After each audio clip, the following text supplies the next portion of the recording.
Is it possible to purchase a new home using only your VA disability as income? Absolutely it is. And today, we're going to cover the variables that need to be in your favor to make this happen.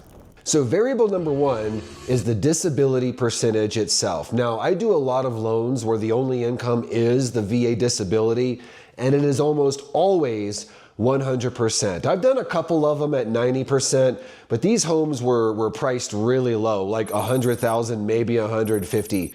But for the most part, you're going to need to be at 100% from the VA. And depending on the size of your family, this is a monthly income between $4,000 and maybe $4,600.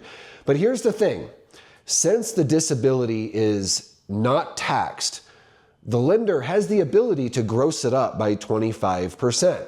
So on paper, this income could look anywhere from $5,000 to maybe even almost $6,000, which obviously expands your buying power quite a bit.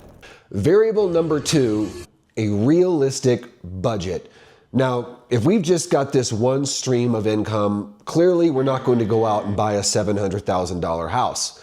So again, I do a lot of loans using only the disability percentage, but those folks have a realistic idea of how far that money is going to go. So in most places, we're looking at homes from 200 to 300,000.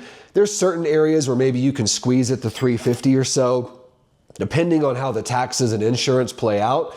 But you've got to be realistic there. And this is why it is important, and I will scream this from the rooftops, that as early in the process as humanly possible, you need to have your lender completely price out homes, which means a full itemization of the loan, breaking down the monthly payment, the interest rate, and the closing costs. And that way you can see, okay, exactly how far can I stretch whatever my income is, but also that full itemization will tell you the true cost of that loan and whatever interest rate the lender is throwing at you.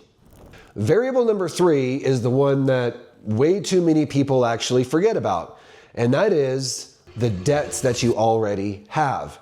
Again, I do quite a number of loans using only the disability percentage, but one thing they have in common is that they are either debt-free or whatever other debts they are carrying are fairly small. We're talking about, maybe a credit card or two, or at worst, a vehicle payment that's fairly low as far as vehicles go.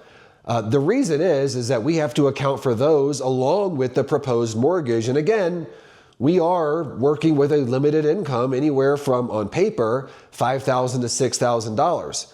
So a general rule is a debt to income of 50%. Now, as a reminder, the debt to income is the ratio between your gross income and your gross monthly debts. And for a lot of people, 50% is kind of that invisible line that they don't want to cross. So let's say that, you have 100% VA, you've got a few kids, your monthly stipend is $4,500. Now, if we gross that up by 25% on paper, that's around $5,600. But again, that $5,600 is just on paper. Your real income is closer to $45,000. So you got to be judicious about how much of that you want to chew up with this new mortgage. But if we just go 50% off your true income of $4,500, that's what, $2,250.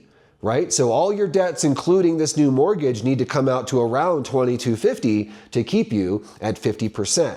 A lot of math involved, a lot of being realistic is involved as well.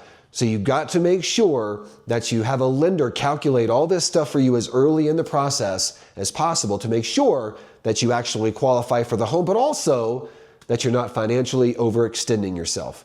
If you have any questions about purchasing a home with your VA entitlement or any other income, please reach out. We'll set up a phone consult. We'll talk over the particulars of your situation and figure out the best course of action.